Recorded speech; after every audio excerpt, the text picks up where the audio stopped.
Every night, for 5 long years, Darius walked past the bakery at the corner of Rue des Martyrs and Rue de Rivoli.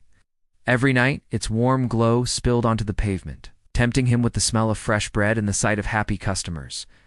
Every night he walked past it, his stomach growling, his pride holding him back. He couldn't go in. He was too proud to beg for a handout. He was too proud to admit that the once ambitious young man was now down on his luck.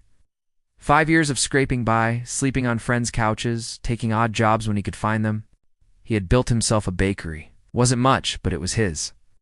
The space was small, no bigger than a shoebox, but to Darius, it was a palace. No customers came, no sounds but the ticking clock and the murmur of traffic outside. Maybe this would work after all. That afternoon, soon, people from across the city were making their way to the small bakery on Rue des Martyrs. They came for the croissants, of course, but also for the story, for the tale of a man who refused to give up, who dusted himself off and started anew. For many, it became a daily ritual to drop by, pick up a loaf of bread, and share a story with Darius. A sudden illness struck him down, forcing him to close the bakery and seek treatment. Fear gripped him. Was this the end of his dream? Would he ever get another chance? The illness had been a wake-up call, a reminder to cherish every moment. Some came for the pastries, others for the camaraderie, but all left with a piece of Darius's heart, which he baked into every loaf. If you liked this story, please consider subscribing. Till next time, keep building your own sunrises. Thank you for watching and supporting our channel. He had truly built more than a bakery. He had built a piece of Paris, a place where the bread was as comforting as the friendships that blossomed over shared slices. And as long as the oven kept humming and the bell above the door kept chiming, Darius knew he wasn't just baking bread. He was baking happiness. He was building his own sunrise, one loaf of bread at a time. But it had also given him a new perspective, a deeper understanding of the power of community and the importance of living each day to the fullest.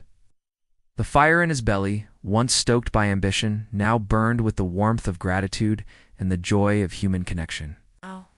While he battled the illness, his friends rallied around him. Ernest Hemingway, moved by Darius's story, began writing about him in his literary salons, introducing him to a wider audience. Soon, people from all over Paris were asking about the brave baker, sending him well wishes and offering their support. The bakery became more than just a place to buy bread. It transformed into a hub of human connection, a testament to the power of resilience. As Darius sat at a small table outside his bakery, savoring a cup of coffee, he watched with amusement as the woman from earlier returned. Intrigued by Darius's story, he began visiting the bakery almost every day. He remained humble, treating each customer like family, and each loaf of bread like a work of art. The fire in his belly, once dimmed by years of struggle, now burned brighter than ever. Fueled by the love of his craft and the support of his newfound friends, his bakery was adorned with flowers, the windows filled with get-well-soon messages. Inside, boxes overflowed with fruits, vegetables, and homemade delicacies from his loyal customers. Overwhelmed with gratitude, he realized that he wasn't just a baker, he was part of a community, a family. Over a shared pot of coffee, Ernest and Darius forged a deep bond, two men from different worlds united by a love of good bread and an appreciation for the human spirit. As Ernest's fame grew, so did the bakery's popularity. Soon, literary giants like Gertrude Stein and Pablo Picasso were dropping by for a slice of Darius's famous pain, Au Chocolat. She was surrounded by a group of equally stylish men and women, all chattering animatedly. They had obviously enjoyed the croissants, but that wasn't what made him smile. It was the sight of his dream unfolding before him, the idea that he might actually make it after all. Disappointment began to creep in, threatening to engulf him. Had he wasted his time and money? Would he ever succeed? Just as despair threatened to consume him, a bell above the door chimed. He looked up to see a woman standing in the doorway. She was well-dressed, her eyes sharp, her gaze appraising. She took a step inside, breaking the silence. "Are you open?" she asked. Her voice was crisp, confident. Darius nodded, surprised by the sudden customer. "Good," she said. "Then let me buy your entire stock of croissants," she added with a smile. "I have a feeling they will sell out quickly." With that, she handed him some money, grabbed the box of croissants, and hurried out the door. The walls were painted a cheerful blue, the floorboards gleamed, and the air was thick with the smell of fresh bread. He arranged the loaves on the counter, each one a testament to his hard work and his unwavering spirit. As he waited for his first customer, a nervous excitement bubbled inside him. What if nobody came? What if his dream was just that, a dream? Pushing the thought away, he focused on the task at hand, on making the perfect croissant. He needed to prove himself, not just to the world, but to himself. He had come too far to give up now.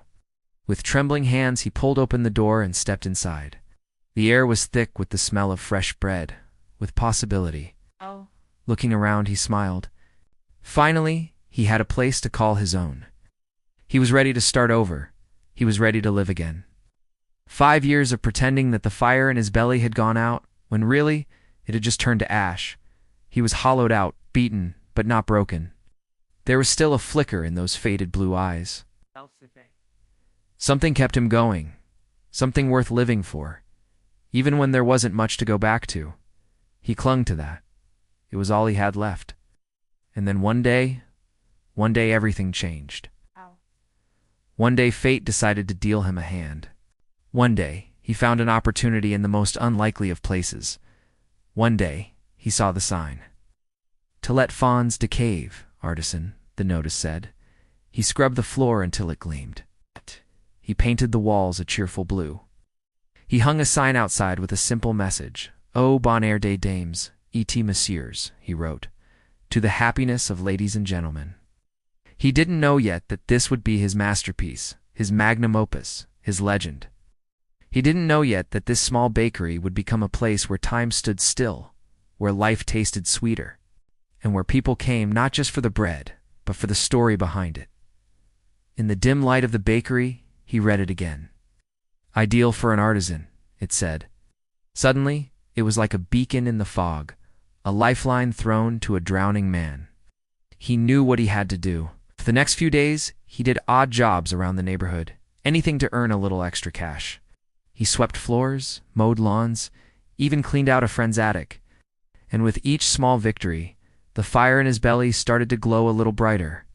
He saved up 3,000 francs, enough to take a chance on a small business, enough to start over.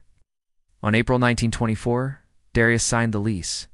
He had found his new home. Over the next few weeks, he put his all into it, transforming a dark and dusty cellar into a small bakery. It took a Herculean effort, but he was done. As the sun rose over Paris, Darius unlocked the door to his new bakery and stepped inside. The morning wore on, the hours ticking by slowly. Relieved, he watched her leave, wondering who she was and why she had bought so much bread. Suddenly, a surge of hope coursed through him. In the following weeks, word of mouth spread like wildfire through the affluent circles of Paris. One such regular was a young writer named Ernest Hemingway. But amidst the success, Darius never forgot where he started. And then one day, just as Darius's life had taken a turn for the better, fate threw him a curveball. When Darius finally emerged from his sickbed, he was greeted by a city that had embraced him as one of their own. With renewed strength and a deeper appreciation for life, Darius returned to his bakery. As the aroma of freshly baked bread filled the Parisian streets, people flocked to Darius's bakery, eager to catch up with their favorite baker and savor his delectable treats. And that, my friends, is how the man who built his own sunrise became a legend of Paris.